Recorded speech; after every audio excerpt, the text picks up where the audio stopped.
네, 안녕하세요. 리치 드리머입니다. 오늘은 대전 중구 재건축 구역인 태평동 5구역 관리처분 계획 인가 소식과 시공사 해지되었다는 소식 좀 전해드리겠습니다. 관리처분 인가와 시공사 해지가 거의 같은 시기에 이루어졌는데요. 해지된 시공사는 롯데, 대우, 금성백조 3개 컨소시엄이었죠. 이곳과 조합은 해지를 한 건데요. 어떤 원인으로 해지가 되었나 좀 알아보고요. 앞으로의 과정, 불확실성이 좀 있다 보니까 걱정하는 조합원들 아니면 매수를 하고자 하시는 분들이 있으실 것 같은데요. 그런 부분도 한번 전해드리도록 하겠습니다. 우선 관리처분 인가가 5월 15일 날 났습니다. 관리처분 인가가 났는데요. 지금부터 매수하게 되면 입주권입니다. 1주택자가 태평동 5구역에 있는 주택이나 상가를 매수하시게 되면 일시적 2주택 비과세 특례가 종전주택을 3년 내로 파셔도 되지만은 3년 내로 매도하시게 되면 아직 태평동 5구역은 완공이 안 됐을 테니까 어디 또 전세를 가셔야겠죠. 근데 1주택을 갖고 있는 분이 1입주권, 지금 태평동 5구역 같이 1입주권을 매수하시게 되면 태평동 5구역이 완공된 후 3년까지만 매도하시면 비과세 특례를 받을 수가 있습니다. 그러니까 종전주택을 지금부터 한 10년 가까이 끌고 갈 수 있는 건데요. 1주택 1입주권 비과세 특례를 길게 받고자 원하시는 분들은 이렇게 입주권을 매수하는 걸 좀 추천드립니다. 우선 태평동 5구역은 이렇게 관리처분 인가가 났는데요. 2267세대 그대로 났고요. 조합원들이 다 가져간 매물은 101A 타입하고 그리고 상가, 101A와 상가 그리고 펜트하우스인데요.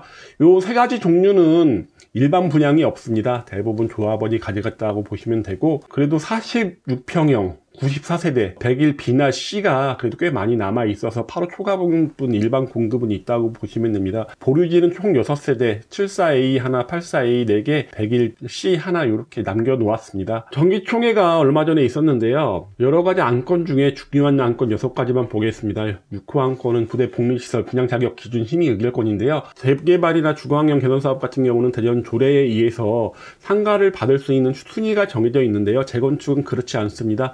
근데 이 재건축도 대전 정비조례에 의거해서 적용을 하겠다는 내용이 이번에 통과가 된 거고, 7호 안건은 아무래도 2주가 빨라야지 사업비가 줄어들면서 빠른 속도로 재건축이 진행이 될 텐데요.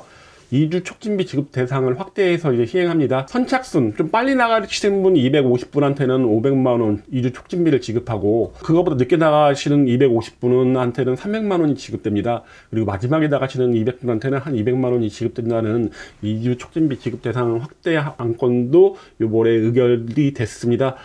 가장 중요한 8호 안건이었는데요. 시공사 계약 해지 심의 의결권인데요. 시공사 롯데건설, 대우건설, 금성백주와 공사비에 대해서 이견이 있었고, 일반 분양가에 대해서 이견이 크다 보니까 조합원들이 이렇게 가다가는 허구의 분양 보증도 못 받다 보니까 2주비 대출이 안 되면 2주가 늦어지고 전체적인 재건축 속도가 굉장히 뒤로 밀릴 수 있을 거라고 봤기 때문에 차라리 해지하고 새로운 마음으로 시작하자, 이렇게 간 것 같습니다. 342명이 찬성해서 해지하는 통과가 됐습니다. 시공사 해제 원인은 뭐였냐면요. 우선 공사비입니다. 공사비 조합이 관리처분 계획 수립할 때 평당 580만원으로 수립했는데 시공사는 620만원을 요구했고요. 이제 가장 쟁점이 됐던 평균 일반 분양가를 조합은 1958만원을 잡았는데 시공사는 1820만원을 잡았습니다. 그러니까 시공사 입장에서는 태평동 5구역 이렇게 높은 분양가로 분양할 수 있는 곳이 아니다라고 본 거죠. 그래도 도마변동 4구역이 1850만원에 잡은 거에 비해서 태평동 5구역을 1820만원 잡았다는 것은 도마변동 4구역보다 더 낮은 수준으로 봤다는 건데, 제가 봤을 때는 태평동 5구역이 이거보다 더 높은 분양가가 가능하지 않았을까라는 생각이 듭니다.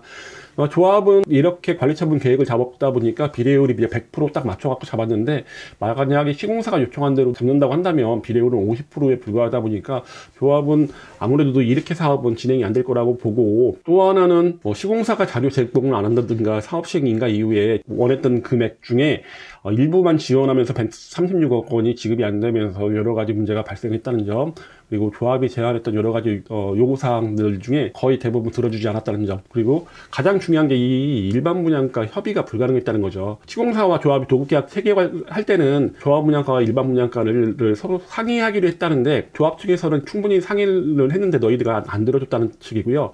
시공사 측은 너희가 상의를 안 했다 이렇게 주장을 하는 것으로 보입니다. 제가 봤을 때는 조합 같은 경우는 시공사가 얘기한 일반 분양가 1,820만 원에서 어느 정도 양보를 해서 이야기를 하면서 협의를 해 나가면 좋았을 텐데, 시공사는 1,820만 원에서 한 치의 양보도 없다 보니까 조합 측에서는 너무 지친 거죠. 이렇게 되면 비례율이 떨어지는 것도 있고 사업이 진행이 안 되다 보니까, 그리고 허그의 보증도 못 받다 보니까 분명히 더 이상 진행이 안 되겠다 생각해서 요번에 해지를 한 것으로 보입니다. 앞으로 조합에서는 시공사 선정까지 이제 7월 하순까지는 결정이 돼서 도급계약을 체결할 것으로 지금 생각을 하고 있고요. 그래서 허그 이주비대출 신청도 이와 동시에 이제 진행을 할 것으로 보입니다. 그리고 시공사 일주일로 인한 이행이익의 배상 예상액을 조합에서는 약 55억 잡았는데요. 이게 제대로 될 수 있으면 좋겠습니다. 아무래도 이런 보상액 같은 게 대부분 조합 돈이다 보니까 조합원들의 금전적인 손실이 발생하는 부분이다 보니까 그런데요. 그냥 개인적으로 봤을 때는 이렇게 롯데 조합 요구안에 대해서 전혀 양보가 없다고 한다면 해지하고 빨리 다른 시공사를 찾아서 빨리 가는 게 더 좋지 않은가라는 생각이 듭니다. 태평동 5구역 입지는 나쁘지 않습니다. 도마변동 4구역과 더 비교해서는 입지는 저는 위에 있다고 보고요. 초등학교, 중학교가 가운데 몰려 있고, 그리고 용두역 신설로 W역세권이 된다는 장점, 그리고 유등촌 동로가 2032년까지 지금 확정이 되어 있다 보니까 이런 부분들, 교통 호재들이 좀 있는 곳들이죠. 거기다가 뭐 인근 지역도 많이 재개발을 하고 있고, 그리고 천변이 많이 나온다는 거, 등산동까지 거리도 얼마 멀지 않다는 거, 여러 가지 장점이 있는 태평동 5구역인데요. 이번에 시공사 해지로 인해서 조합 내부에서도 해지가 맞느냐 그러냐라는 여러 가지 의견이 있었습니다. 하지만 이제 해지가 많은 다수의 조합원에 의해서 결정이 됐다 보니까 새로운 시공사를 빨리 찾아서 빠르게 진행하고 2주 단계에 빨리 진행되고 하는 게 가장 좋을 것으로 보입니다. 이렇게 오늘 태평동 5구역의 관리처분 인가로 인해서 입주권으로 바뀌었다는 소식, 그리고 시공사 롯데건설, 대우건설, 금속맥조 3개사와 시공사 계약 해지와 해지를 함으로써 새로운 시공사를 이제 구하고 있다는 점에 대해서 말씀드렸습니다. 태평동 5구역에 대해서 관심이 있으시거나 궁금한 점이 있으시면 위에 보이는 전화번호로 연락 주시면 제가 상담해 드리겠습니다. 그럼 이만 마치겠습니다. I know you told your friend